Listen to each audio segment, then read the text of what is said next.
Kelly Clarkson. She has made it big on American Idol in around, I guess, 2009.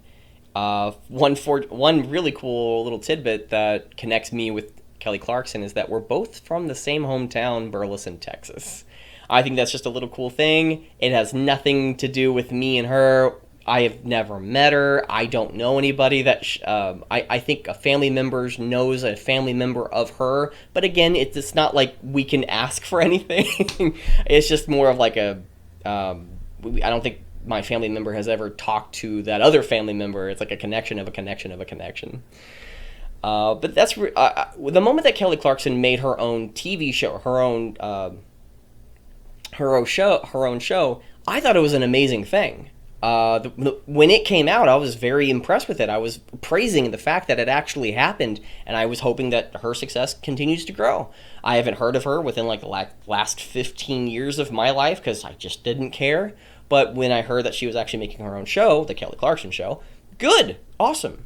And she even did it right before COVID, and then she had to dramatically change it, so good for her on modifying and changing all that aspect. She had a woman on her show, and it's an entrepreneur that I'd like to both highlight both the good and the bad about this one video that she posted. And I already made a video about it because I just kept going down rabbit trails and rabbit trails of military history. It's like, well, what are you talking about and stuff. It was all connected, but I really do believe I need to make a more concise video.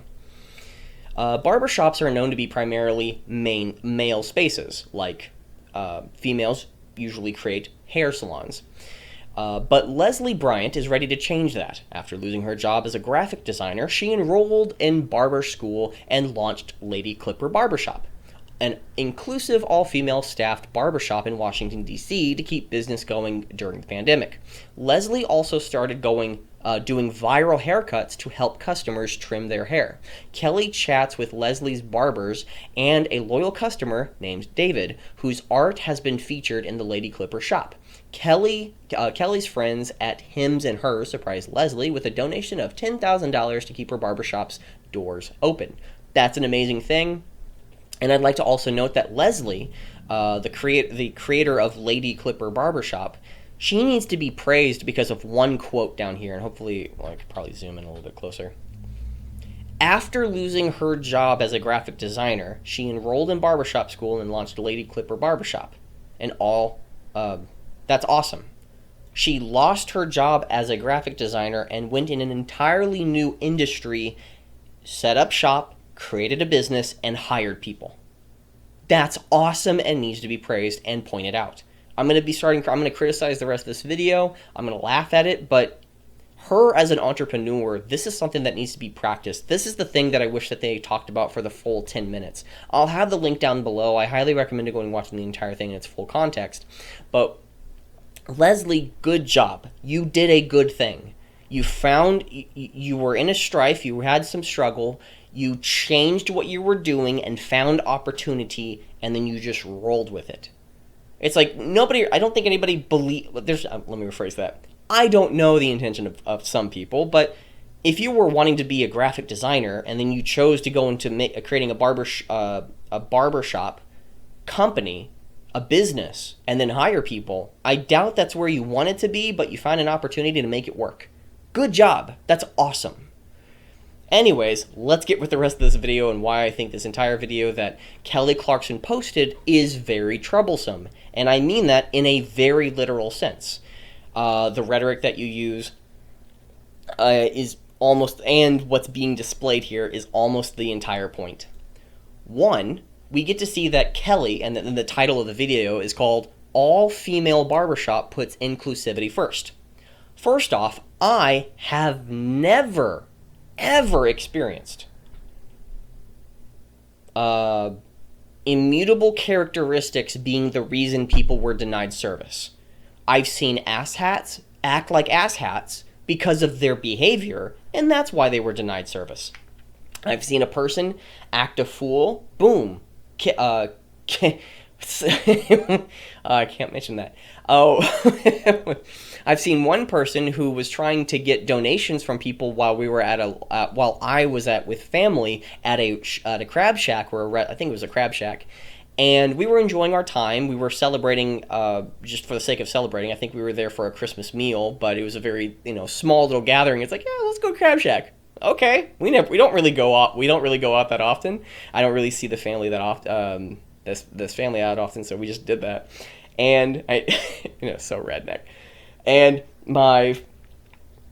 and then there was a person going from table to table soliciting for donations because they were deaf or something.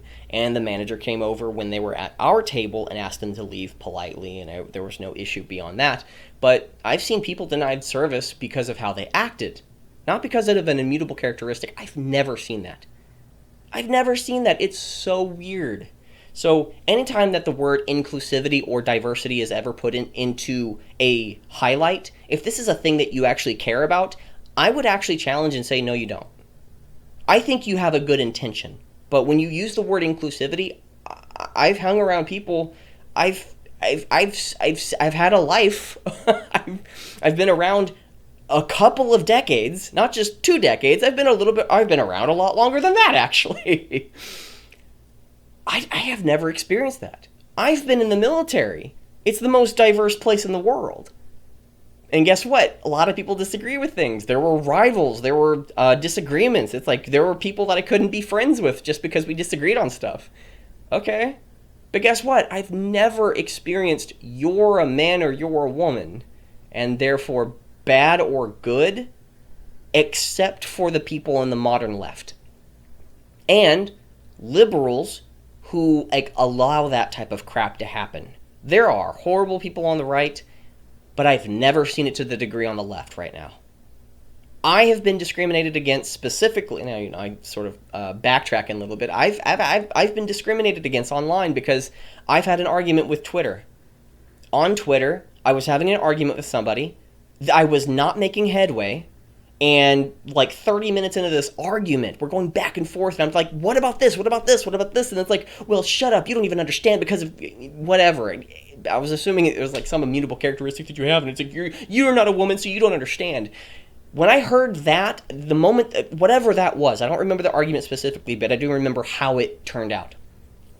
I told the guy that I was gay. That shut him up. And every time that I started posting stuff, he never gave me a response because he said he was sorry, he was sorry, he was sorry. That because of my immutable characteristic, therefore you will treat me differently. And that's how I understand the left. That's how I understand modern day SJWs. That's how I understand modern day communists, socialists, nihilists, secularists. That's how I understand them. So I'm sorry if I sort of lumped you in a group. But I've had experiences where that happened. It's like, your philosophy, not your immutable characteristic, but your philosophy, your values are crap. I've had experiences where people hated me just because I have my immutable characteristic. I've had discrimination against me because of my immutable characteristics. I've never seen immutable characteristics being discriminated anywhere else. It's fascinating. So I always have a buzzword when it comes to inclusivity and diversity, or fair and balanced. It's like, or equality. It's like they're buzzwords to me. Specifically, fairness is an important attribute.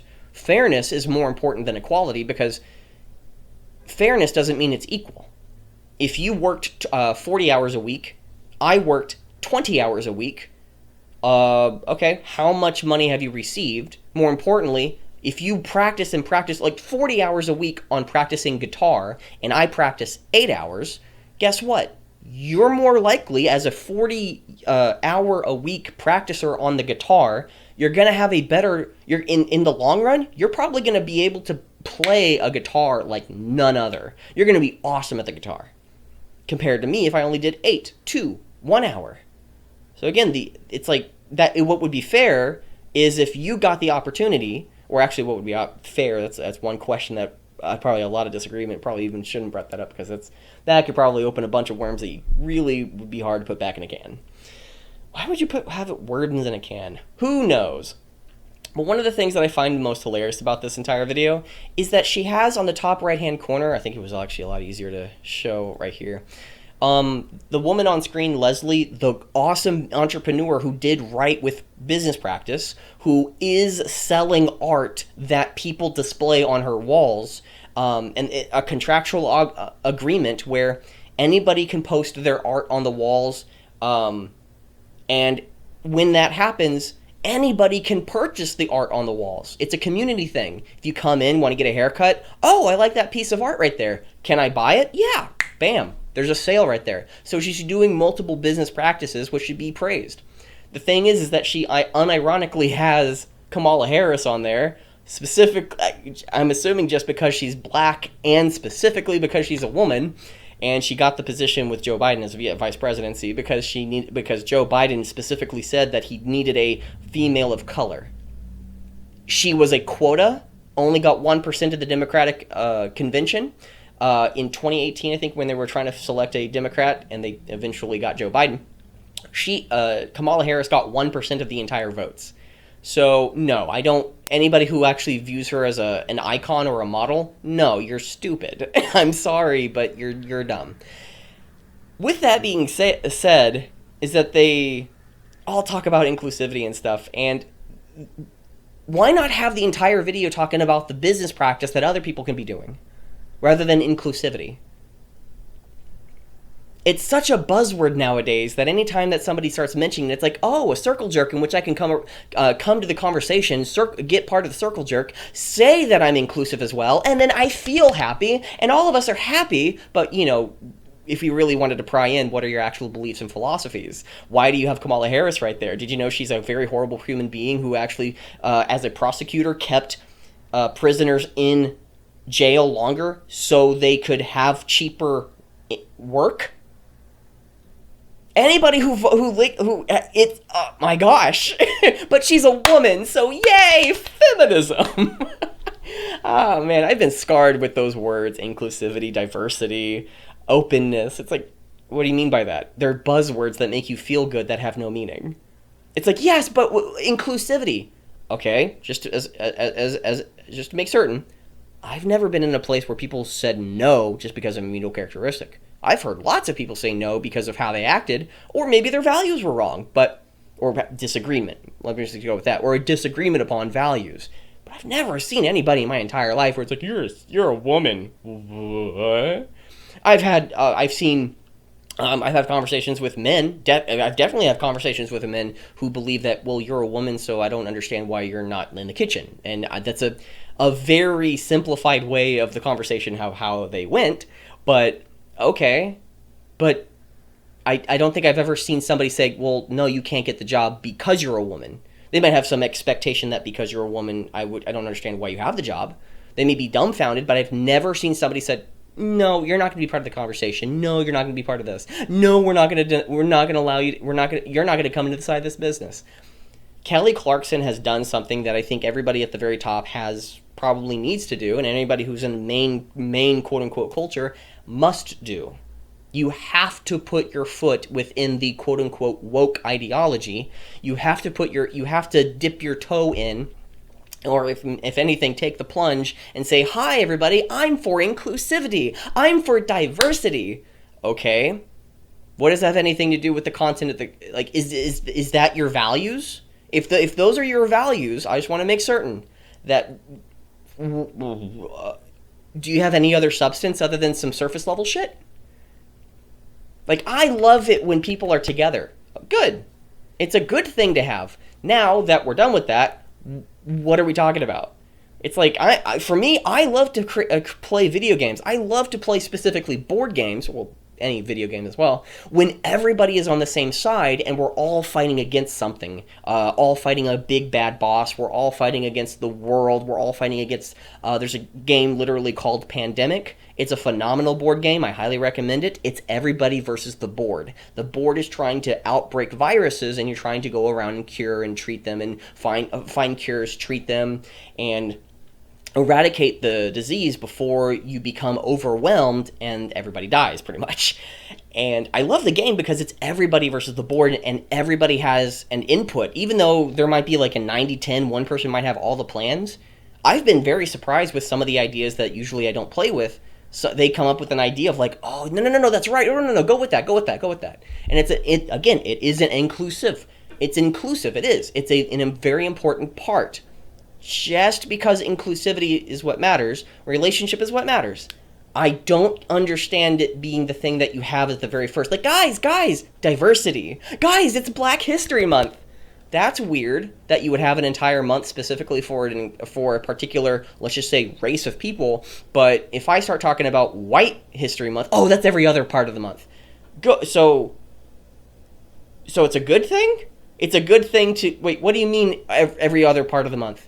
What do you mean all 11 other months? If I start talking about only white people and I start putting white people on my thing, like I started praising a white person because they were white, that would be wrong. But a woman could do it with Kamala Harris because she's a woman in power. It's like, that's weird. That's weird. I don't understand this. There's not much more that I can really put to this conversation, anything other than that. There's good business practices that Leslie is doing. That needs to be praised. Why couldn't they have an entire video or section on the Kelly Clarkson Show describing all of these business practices rather than talking about all the woke stuff? One of the biggest questions is that nobody in the mainstream actually thinks quote-unquote woke stuff is a bad thing, and I think it's very indistinguishable from their day-to-day lives. So if you start talking about woke stuff with people who aren't in tuned with quote-unquote woke crap, then they'll be like, well, why do you have a problem with that? Are you not inclusive? Do you not care about Black people and their troubles and their hardships in life? Do you not care about people being harmed by a systematic racism and horrible? It's like, whoa, that's a lot of buzzwords. There's a lot to unpack there. It's very nuanced. And because I'm disagreeing, therefore I must not care about these things. So inclusivity being like, I'm offended, therefore I'm correct. It's like, no. What about the content of the character? What about the validity of the argument? What about the substance of the thing? That's what matters. And all this inclusivity and stuff. Anyways, that's it for me. I need to sign off. Thank you very much for staying until the very end. I'm very grateful for that.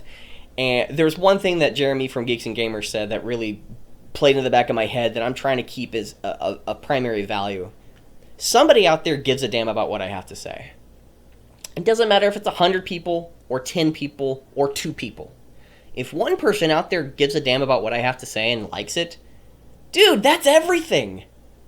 That's everything.